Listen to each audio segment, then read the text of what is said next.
The joy of my life began when I first started saying yes to God. One of those times when I said yes was when I accepted an invitation by a French Dominican to come all the way to Europe. A few months later, I found myself on a plane headed to the great city of Rome.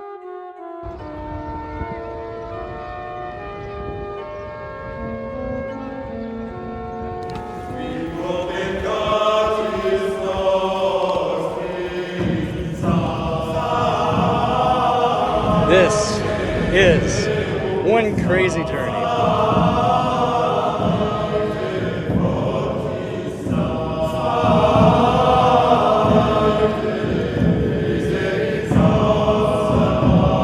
Oh, indeed, God is merciful. I'm hiking this mountain right here, going up to my hotel, and there are crazy cars going by.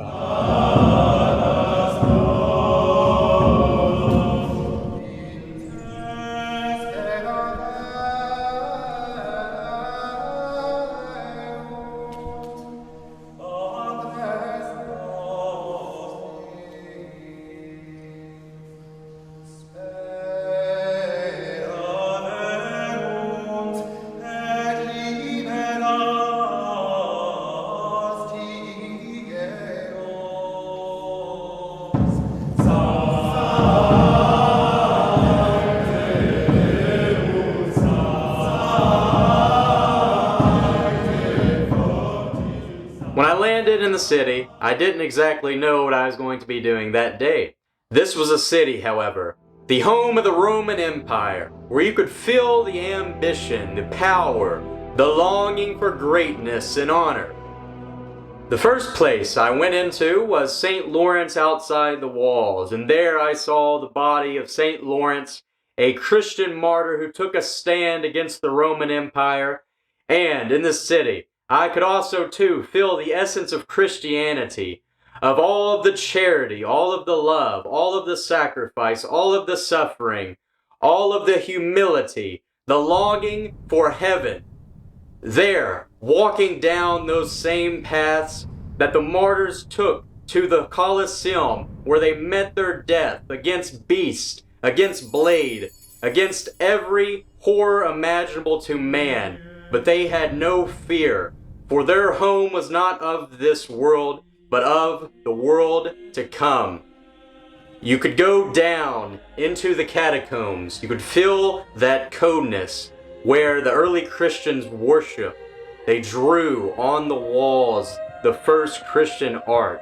This was the birthplace of the Roman Catholic Church, the church that has lasted for 2,000 years nearly.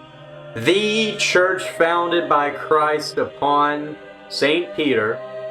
The unbroken line of popes today traces itself back to St. Peter. You could feel also, too, that burning fire looking upon the wonderful and magnificent art, the churches, all of the architecture built by people who had their eyes on heaven. This was a city of much greatness, of much beauty, of much achievement, and I was ready to explore it.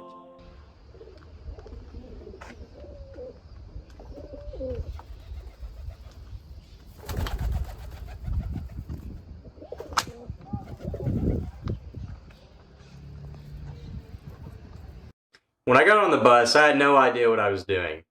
I was asking these other two young men about how do I get this ticket stamped and all of that. I also asked them, where's this bus going? Another American gentleman heard me. He was an older, stoic guy, yet still had some joyfulness about him. About 70, 60 years old, he was an American that moved to Rome because he was a translator and he loved the city so much he wanted to spend out his retirement there. He said, why don't you just follow me? I'm going around for a walk. I'm going to walk around downtown, historic Rome. Just follow me. And so I did. And he was enjoying the city so much, I was trying to keep up. This was an authentic, local experience that no money could buy. Only a joyful old man could give it. and he showed me many historical facts and gave me all of these anecdotes, and it was a wonderful time for about 2 hours. We went into the coffee shop, we got the gelato. He told me a story about how an artist made this fountain right below a church, and he had a rivalry with this other artist. He thought the church was going to fall down on his beautiful fountain, and so he made one of the sculptures, hold his hand up like that to catch the church if it ever did fall. Stories like that. A great man. I was sad to see him go. But the last thing he did teach me was how to use the subway system. I took the subway back to the Vatican museums. I was ready for another tour. This time around some of the greatest art in the entire Western world and all of human history.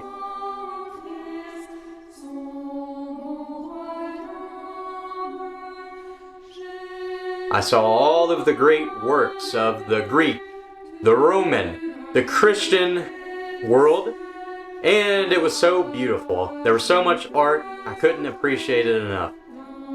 Walking out of that museum, going into the Sistine Chapel, that was an amazing experience. I didn't really ever enjoy Michelangelo's Sistine Chapel, looking at photos of it, but standing there in the chapel, I still didn't enjoy it. And then suddenly, I was just kind of contemplating everything, and that's when the slowness set in, and actually the meditation kind of started. I was looking up at all these saints, and the Christian story just came alive. It was really transcendental, if you can use that term. And when I was walking out of there, I understood just all of the brokenness of humanity that I would see in things like the Sistine Chapel or some of the other art.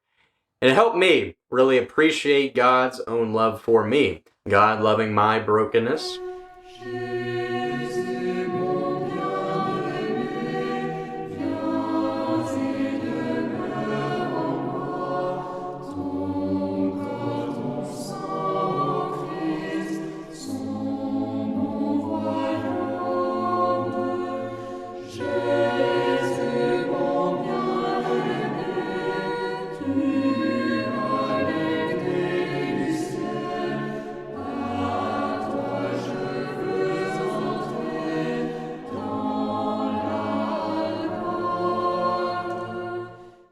And this tour led us out into the secret path. I don't know if it's exactly secret, but the one to St. Peter's Basilica. And so right after I just saw some of the most beautiful art I ever saw in the world, I was in St. Peter's Basilica.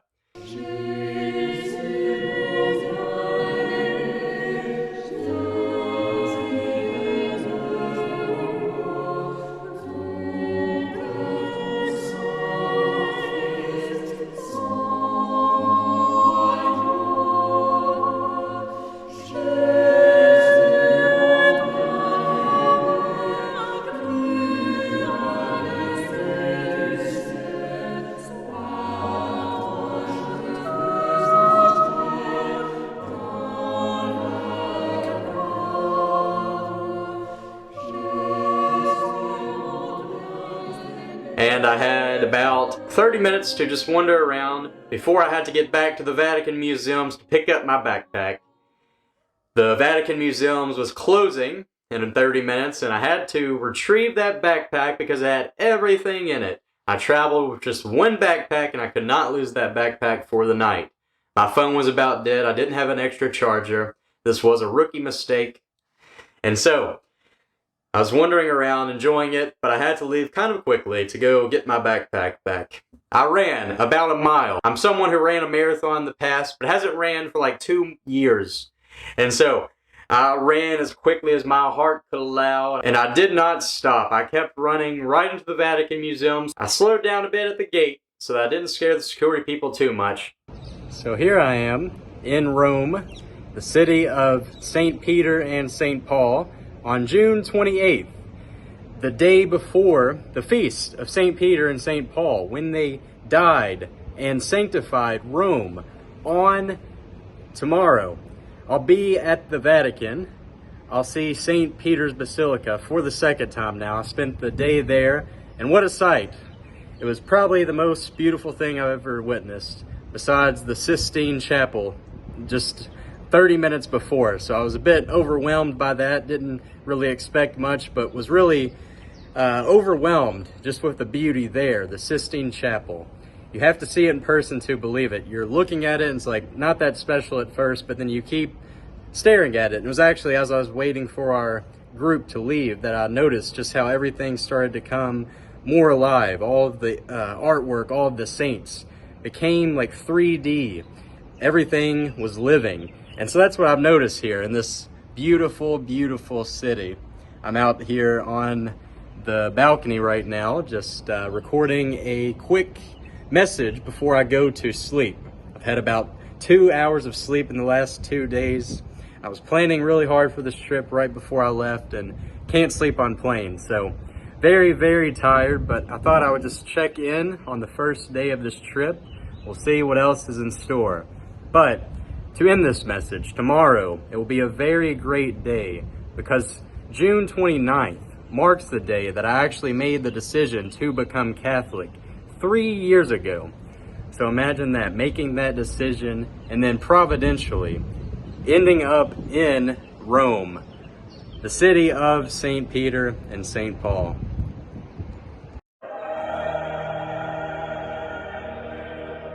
Walking around Rome, you see and discover things that you would have never guessed actually existed. You're seeing the stone where the Roman soldiers cast their lots in order to take the tunic of Jesus. One of my favorite places, though, is probably the Church of St. Clement. It started out as a house church alongside some other Roman houses and the well. And then, after Christianity became legal, they actually built a church over top of this other house church, as Rome was just constantly built upon layer after layer throughout the generations. In the time of Constantine, they built another church over top of this, and during the medieval ages, they built another layer, another church, a basilica, over top of that.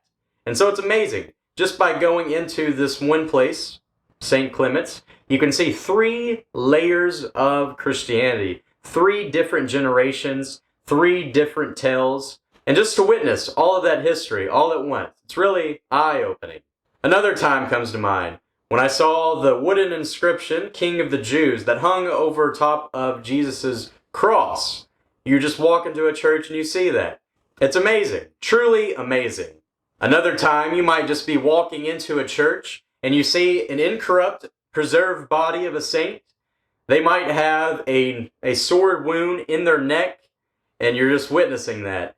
It shows you the courage and the character of these early Christians, and it sets an example for you. It calls you out wherever you are in life, and you ask yourself, why do I not yet have as much faith as this young woman or this martyr? Why am I still afraid?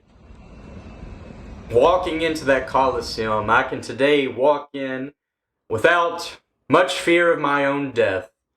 I get to focus on some of the tourist aspects of it, see the artifacts and all of that. But then you see the cross that stands in the middle of that Colosseum, right amidst the stands, and you realize that Christianity triumphed here.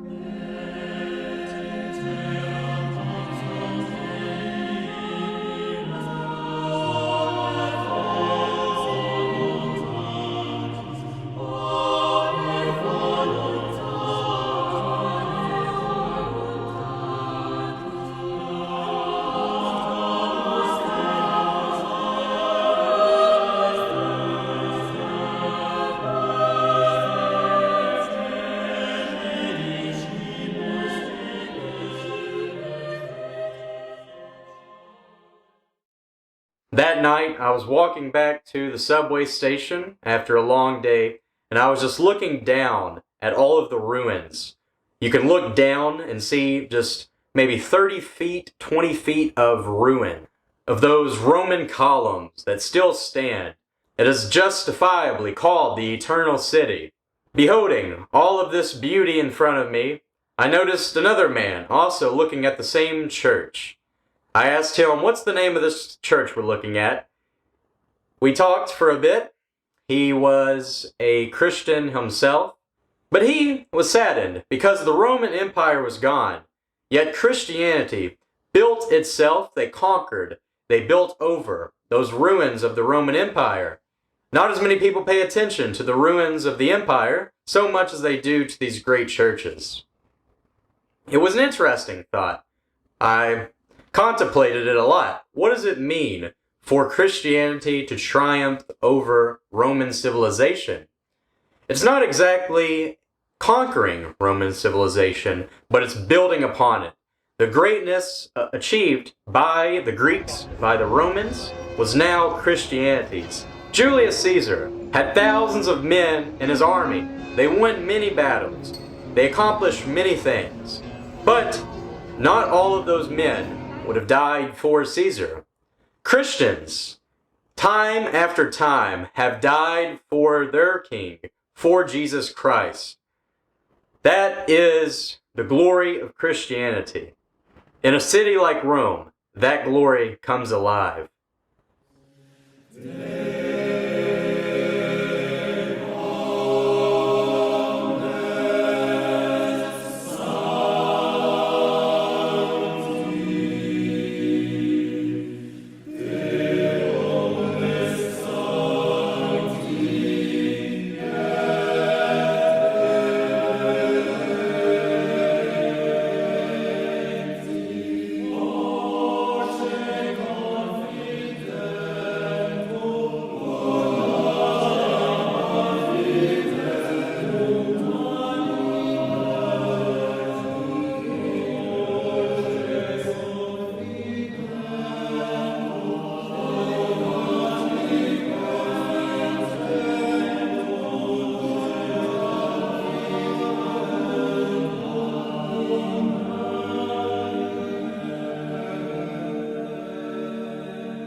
The day before I left Rome, I was able to see where St. Paul was buried, at St. Paul outside the walls. I took some time there by his grave to pray. St. Paul is probably the reason I'm bald, reading why he shaved his head really to make a greater commitment to the faith. That's why I also am bald. I also relate to St. Paul in another way. He was someone who persecuted Christians. Back before I was Catholic, I also used to get in debates with my Catholic roommate. We would go at odds against one another. I said some hurtful things. And I really came to the Catholic faith by grace, by God opening my eyes to the beauty, by God opening my eyes to the truth of it. St. Paul is an example for me to follow. On my way out of the city of Rome, I visited the place where St. Paul was kept as a prisoner. This was in a Roman prison underneath the ground. He was lowered down through an opening, and there was no doors. There was no way to climb back up unless you had a rope coming right back down. And while St. Paul was there, amidst this isolation, he made the best of it. He baptized people. There was a little place also on the ground in the stone that had some water in it. St. Paul would take that water and he would baptize some of these first Christians.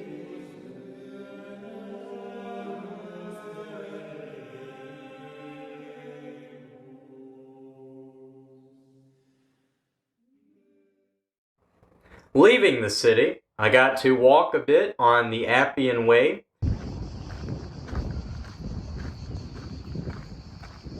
It is where St. Peter was leaving from the city of Rome, but then Jesus appeared to him. St. Peter asked the Savior, "Where are you going, Lord?" Jesus said, "Back to Rome, to be crucified." And this was what gave St. Peter a renewal of faith. St. Peter went back to Rome, and there he was crucified. When I think about my own death, I think back to reading Marcus Aurelius in my college days. There is the ending of his meditations that says, "Have courage, because the playwright that has placed you in this play of life, what does it matter to you if you don't think the story's over yet? The playwright will decide when that is. And so God will decide when my time has come."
Yeah.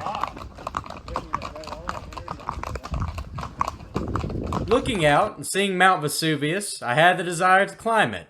Humans have always desired to climb to the tallest mountains.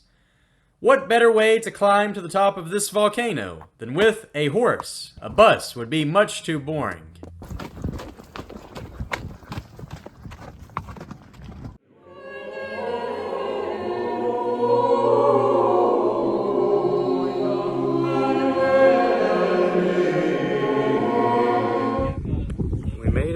Top of the volcano here on Mount Vesuvius, the volcano that destroyed Pompeii. You can see the lava stream in the back, the city of Naples below.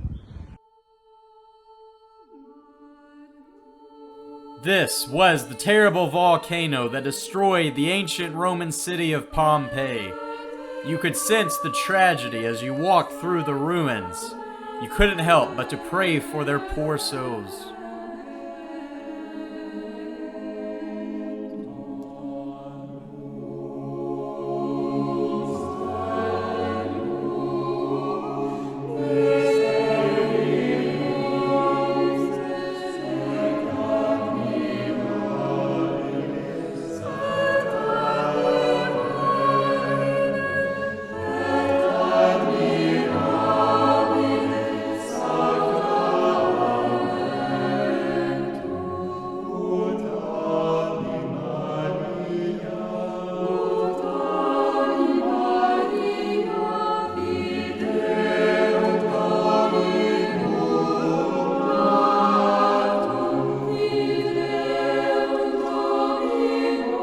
This day is one that I will always remember, not only because of its diversity of locations and sites and conversations along the way, but also because of the themes I contemplated in all of those places, about death, about suffering, about courage, about overcoming fear.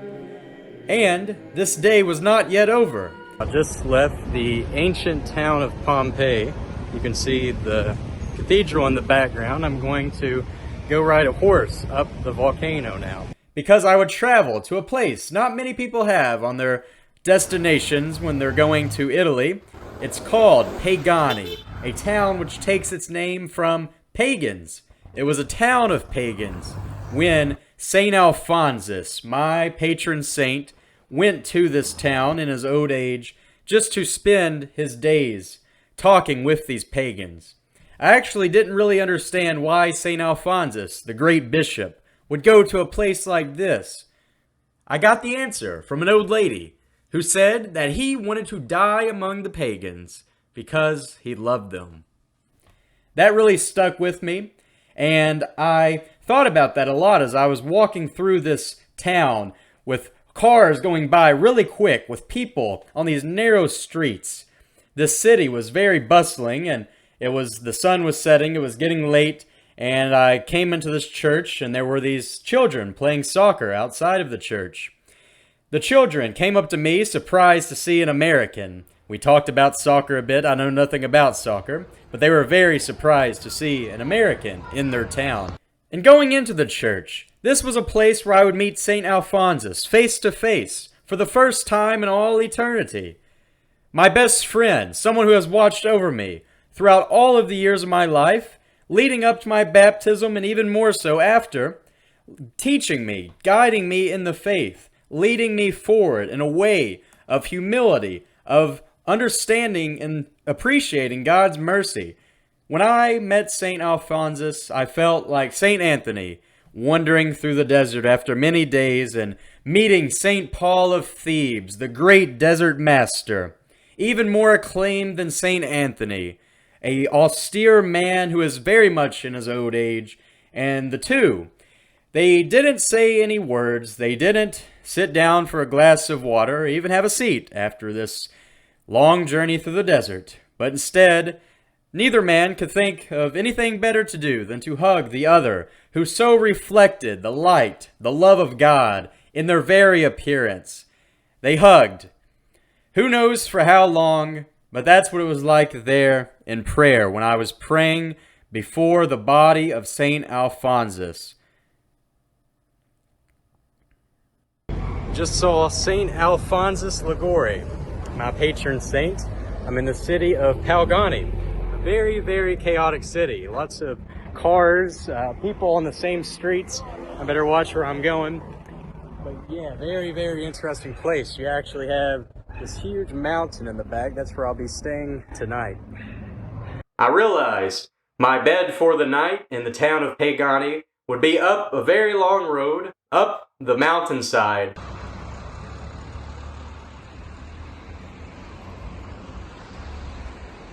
There's a rainbow in the background there, a sign of God's mercy. Oh, indeed, God is merciful.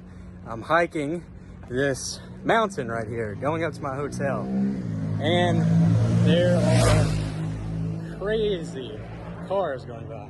Crazy fast, I mean.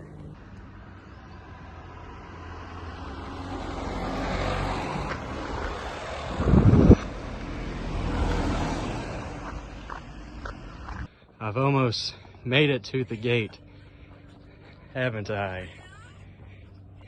Almost there. Almost there. Almost there. I'm going to sleep good tonight with lots of joy for the day now that I've seen St. Alphonsus, my blessed patron saint.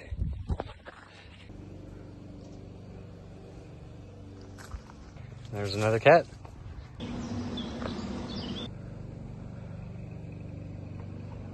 This is one crazy journey, a long way from Kentucky. Long, long way. On a small Italian homestead. I was greeted by a lot of barking dogs and a very kind Italian man. He walked me around and gave me a taste of some of the best tomato I've ever eaten.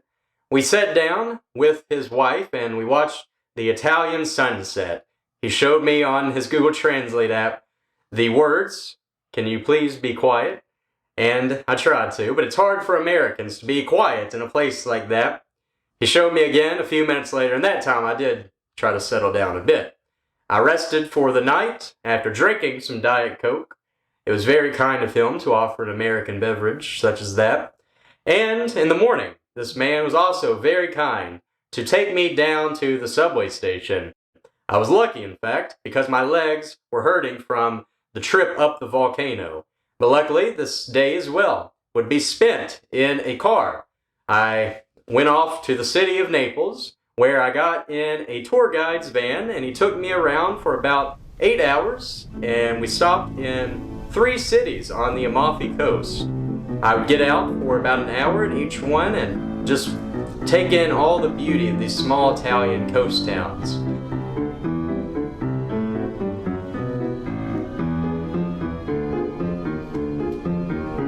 One city was known for lemons. You could smell it in the air, you could taste it, you could spend all of your money on lemons if you wanted to.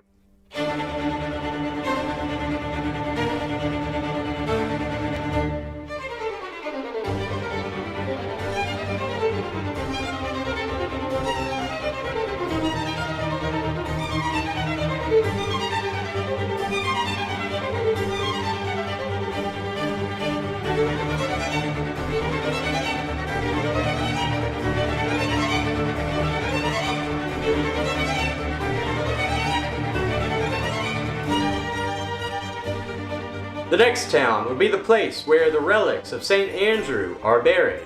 St. Alphonsus would also have a mission at this church. Like his brother St. Peter, St. Andrew would also be crucified, his cross being in the shape of an X, because he believed that he was unworthy to die in the same way as Christ. Both of these fishermen live exemplary lives of faith that we should follow today. At this very place, St. Alphonsus once said to a congregation, "You do not have enough confidence in your mother. You do not know how to pray to her with your heart. I will pray for you." His ardent soul then poured forth the most beautiful supplications when suddenly, from the image of Mary, placed to the right of the pulpit, a ray of light vibrated and hit the preacher's face. He was enraptured in ecstasy for 5 minutes, in which the crowd were all shouting, "Miracle! Miracle!" One of the strongest maritime republics during the medieval ages was Amalfi. This is a land of luxury, seaside elegance, the villas of nobles, and one of the most famous roads in the entire world. These coastline towns weave together Greek and Roman, and according to some traditions, Odysseus was once confronted by the sirens here. There is also a southern Italian flavor of saintly devotion. Sailors once brought a miraculous image of Mary here amidst a bad storm. Devotion to Our Lady of Positano is still found today, statues and grottos never too far. During the Fourth Crusade, the relics of St. Andrew were brought here, where his blood still liquefies once a year. Whenever the blood doesn't liquefy, it is a sign of impending disaster. For this coast, likely it's an eruption of Mount Vesuvius. The next town was one where you could see the mountains in all of their splendor, and it's one that really ignited that German spirit in my heart to contemplate and take enjoyment in seeing those grand mountains.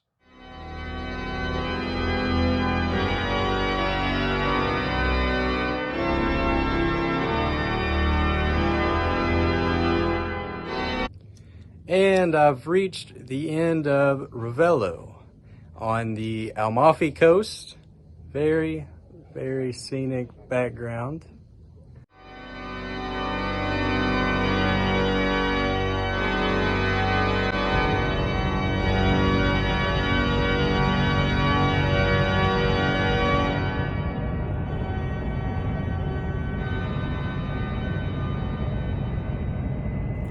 Waking up bright and early this day to see St. Francis of Assisi, the small town of Assisi.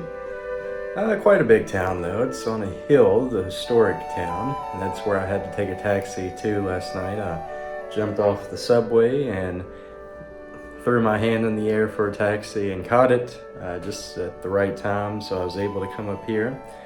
Very good stay, actually restful. I've been going pretty arduous the last few days, and it's really worn down my feet, and so hopefully not a lot of walking today, but we'll see. All things for the glory of God. Here I am in Assisi on the top of the hill. This is where St. Francis of Assisi comes from, of course, St. Clara. And the first word that comes to mind in these very peaceful mountains is purity. And so I see exactly how St. Francis became such a pure saint. It's because of this vast countryside. Very, very graceful. Very, very beautiful. Looking back on it, I probably should have spent more hours in Assisi if curiosity didn't get the best of me, because Assisi is a wonderful place where you can breathe in the pure mountain air. I think it's the elevation. There's something special about that air.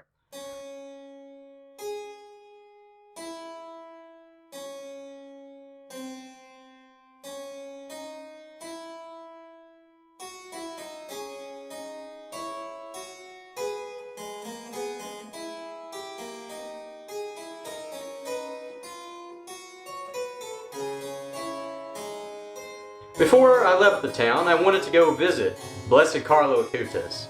I thought his body was resting at a compound owned by the people who were part of the canonization cause, I think. and he will be canonized very soon, the first millennial saint. But he wasn't at this compound. I had to walk 2 miles to get there, and now I had to walk 2 miles back. But it was all a joy.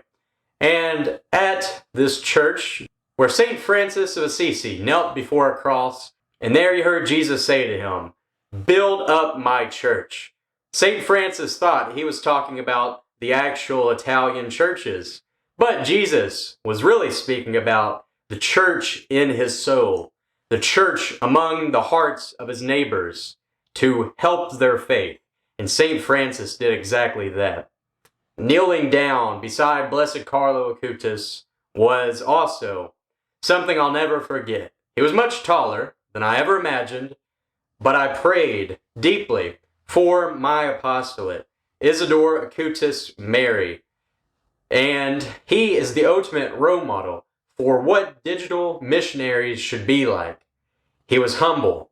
In all of his actions, he had a certain simplicity to him. And so whenever I think of the strategy or the business aspects of all of this, I try to ask myself, what would Blessed Carlo Acutis do? He's a great inspiration for all young people.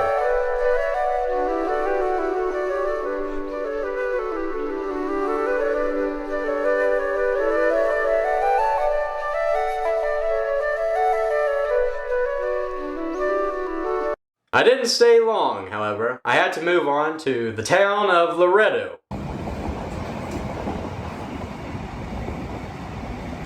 Loretto is the place where the home of Mary resides. It was taken during the Crusade years, either by angels or by crusaders, to this small Italian town.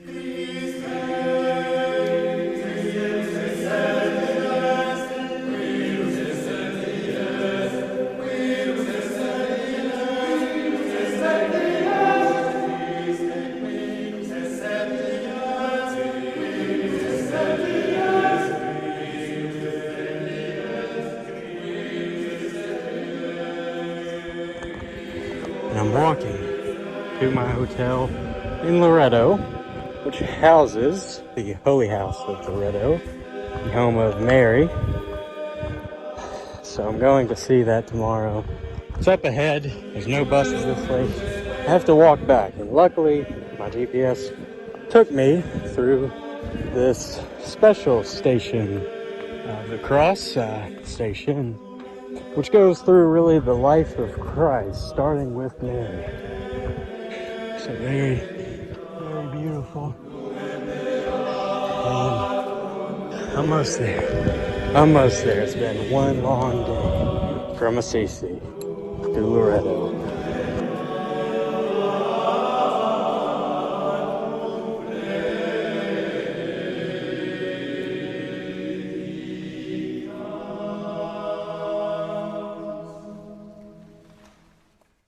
And it's a very peaceful town.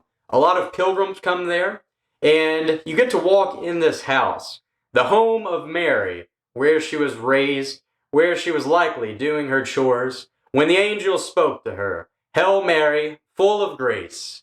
It's where she said yes to God. It's where she accepted that she would be the mother of our Lord and Savior, Jesus Christ.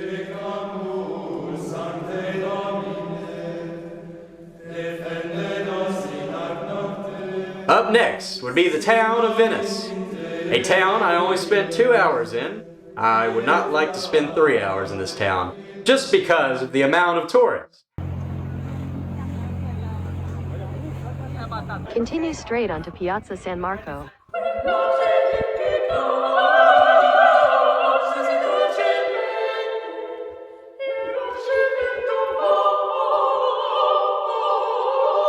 However, there is a certain joy walking the crowded, narrow streets and seeing the joy of all the gondolas, even taking a moment to ride in one.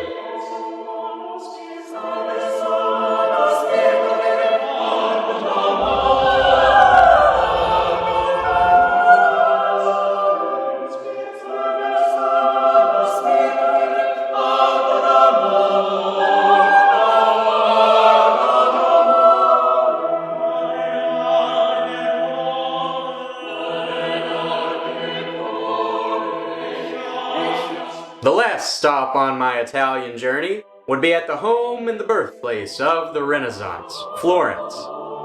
I was already exhausted, I was very tired and coming down from many days of traveling, and I took a lot of time to just walk and rest.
I was running a little late, actually, but my French Dominican contact was able to arrange a ride up to the small town in France where they were having the concert for that night. And we saw the Dominicans praying. These were men all dressed in their white, and they were like angels. I joined in and noticed a few smiles at the strange-looking American, and after, me and Father Anton shook hands. This was someone I interviewed in the past, someone I've talked to over emails, but now here he was, and here I was, face to face. Quickly, he told me what needed to be done to capture this concert. He was going to set up a camera right in the front, and I was going to hold his phone to record some of the special songs. Spiritus quidem prontus est, caro autem infirma, fiat voluntas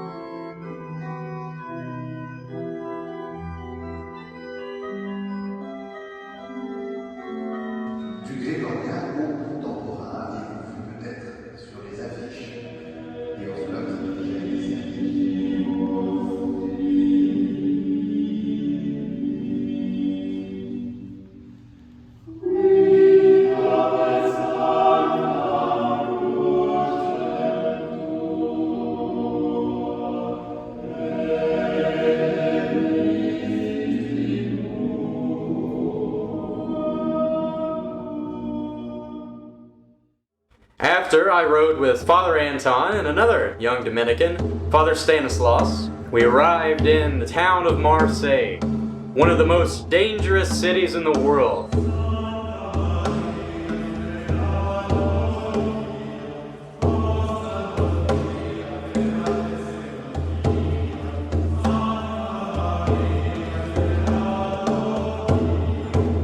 Father Stanislaus had a brother-in-law who was celebrating a birthday, and there I ended the first night in France by having a private mass, by eating some French food, talking with these Dominicans, and going back to stay with them for the night.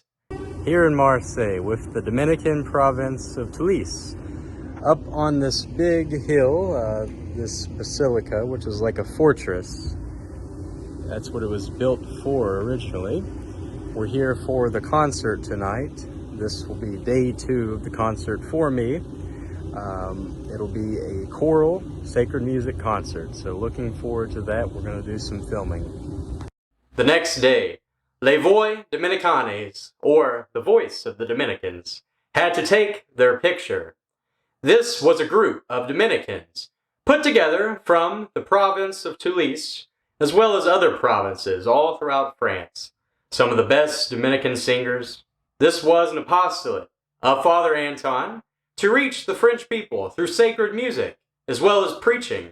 As they took their pictures, I got to wander around this church, which took some bullets during World War II.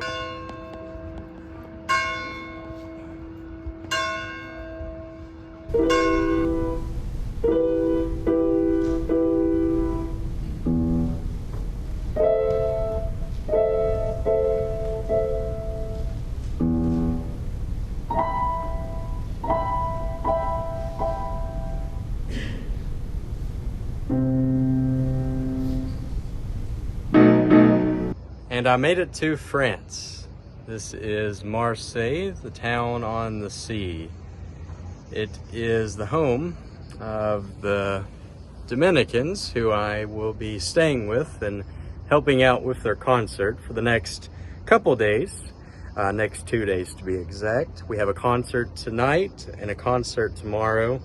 There was the first one last night, very beautiful. I arrived just in time, minutes to spare. There was a train strike the other day, so my delay was a bit extended, but glad to be here, glad to be in France. It's very hot this high up in the air, this early in the morning, but very, very good day. Bonjour.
On the morning of my final day with the Dominicans, me, Father Anton, another Dominican named Tristan, went on a journey up the mountains where it is believed Mary Magdalene lived out her last years. It was a place where monks such as St. John Cassian and others came to find solitude. I remember praying the rosary with those Dominicans, and they had a very childlike English, but there was a sense of brotherhood and friendship as we prayed together. And there I looked out upon all of God's exuberant creation once more. Father Anton celebrated the Mass in that cave, that very cave where Mary Magdalene stayed.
the rectory atop of that mountain, and we were set to go back down so that we could head on to the third concert.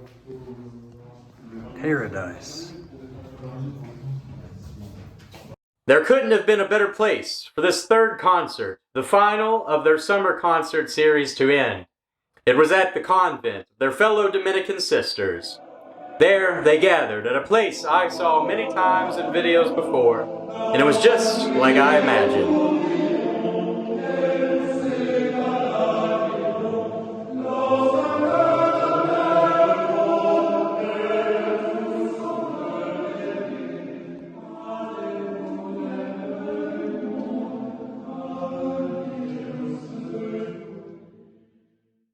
After the concert, they took their bow.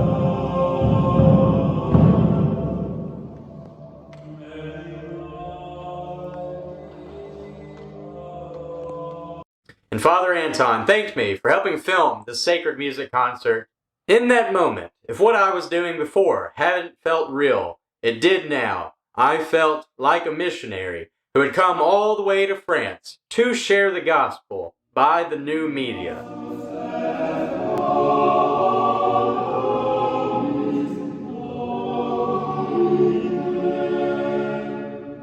We had one final supper and one final sunset to enjoy together as we sat down on a hillside overtop thousands of snail shells. Who knew France had so many snail shells?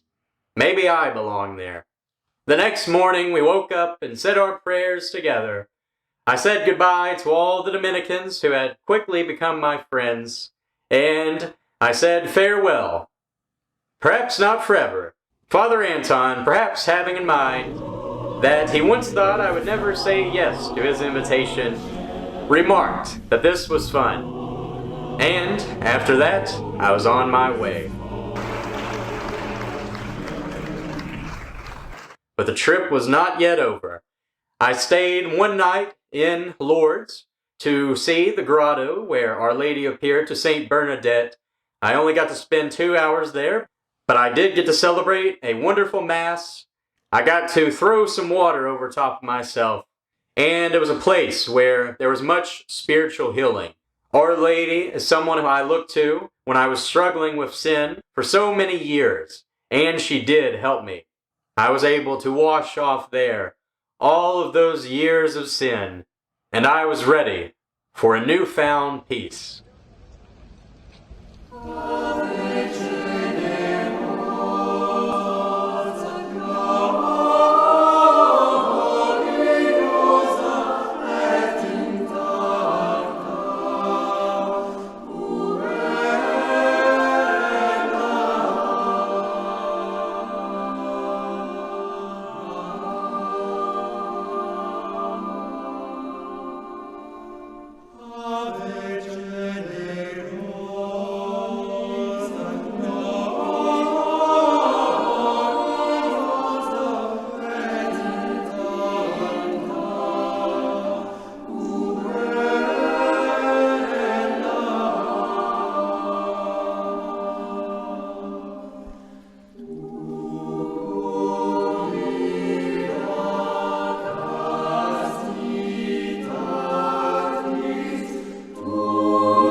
Made it to the northern coast of France, here at Mont Saint Michel, or Mount Saint Michael. My namesake, of course, Saint Michael the Archangel, and what a beautiful place. What a once-in-a-lifetime opportunity. A place coming from Lourdes the other day. It really represents just such peace and serenity, such beauty and purity as well. This really spiritual cleansing by going to these places in France, especially after the pilgrimage in Italy, which was very arduous, very difficult in a sense, always active, going to all of these places. And so France, it's a lot more peaceful, a lot more quiet and contemplative, and we are going to walk to this monastery on the water.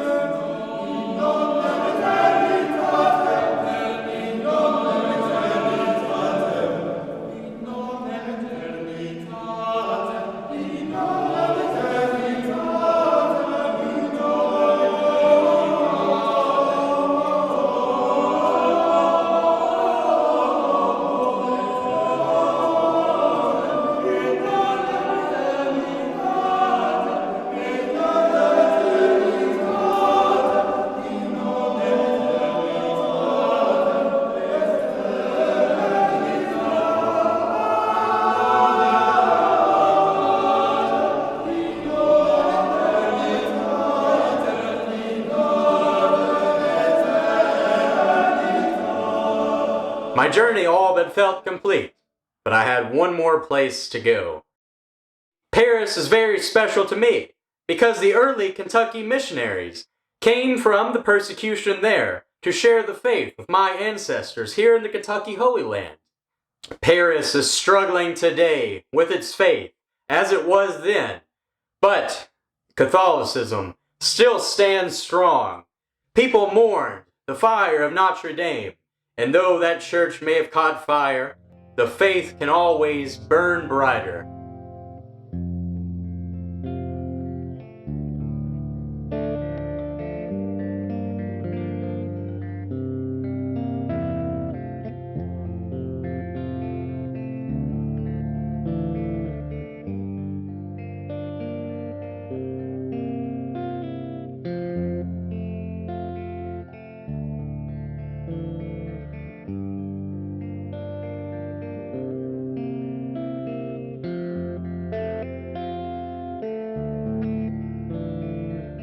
I walked down the streets, taking in one last time the sights and sounds of all the people, all of the laughs, all of the conversations, all of the music on the street, all of the color of the sun and the disappearing clouds. I got to Paris on Bastille Day, that terrible day when the revolutionaries stormed the Bastille and opened the door to revolution. Even today, I heard the sound of the military parade.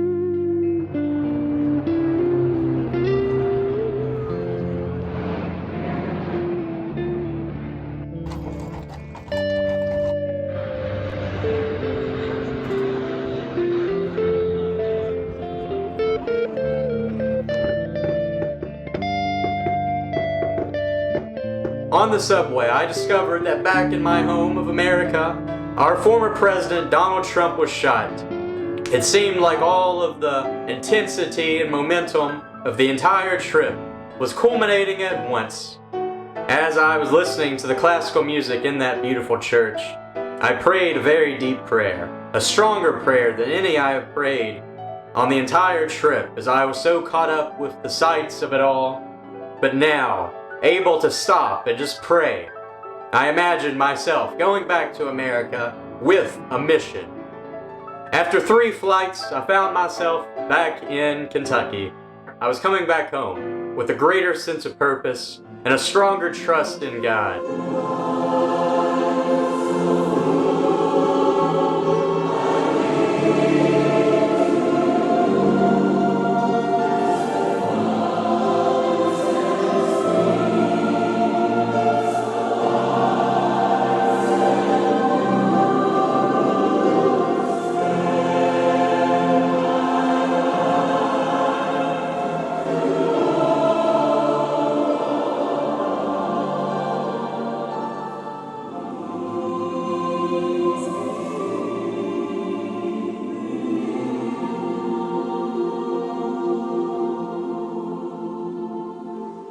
The next morning, after getting a few hours of sleep, on a night that rained very powerfully, I was off to the National Eucharistic Congress.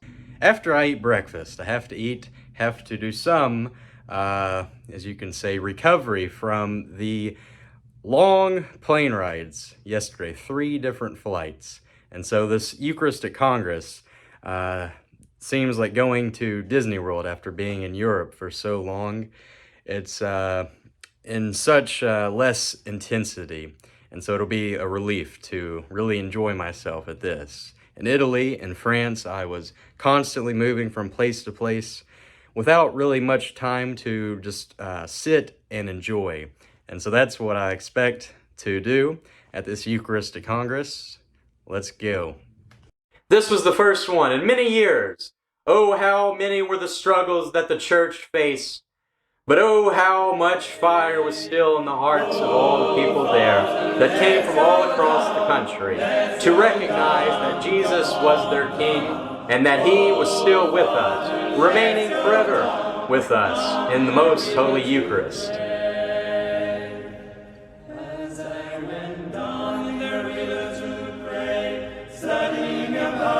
In Jesus is where revival starts. In the Eucharist is where love is satiated and hearts are made more tender. as we remember those words that Jesus said to us, "Behold, I am with you always, even unto the end of the age." May the love of Christ keep our hearts aflame forevermore. The Sacred Heart for the world for the Sacred Heart.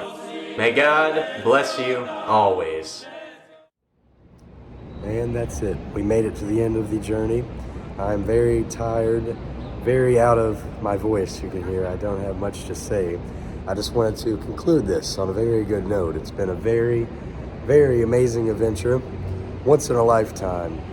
And so filled with joy, filled with love for Jesus in the Eucharist. You see all these people down here walking over to the stadium for Sunday Mass. So a day of great exuberation, a day of great faith, a day of great revival. I don't know if you can see this sign behind me here.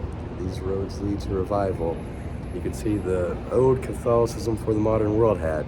Doing a little advertising there. Still got the Sacred Heart logo. So the Sacred Heart for the world for the Sacred Heart. But just one last thing. And so this adventure here, I would just like to express my gratitude. It is truly a joyous life that the Lord has granted me, one filled of all the happiness of heaven and filled with all of his blessings. So what a joy, really, what a joy.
I'm back in the Kentucky Holy Land. This is St. Michael's Cemetery, where perhaps some of my relatives are buried, so it's a very special place, and just a week after I come back, a very solemn place to visit, really to slow down and reflect on what's next. This is what's next. I was thinking just a moment ago just how I would like to be buried at a place like this, really in my homeland where I was born and raised. So to join that continuous chain of Catholic ancestors, this tradition of faith, very, very peaceful in Kentucky, a very beautiful area, very beautiful place to live, and a wonderful place to die. And so if this is the last video you see of me in this series here, I hope you enjoyed it. I hope you come away with something of it, something from this adventure of life. Life is to teach every single virtue in every moment and to appreciate all of the blessings of God. So thank you, and may God bless you.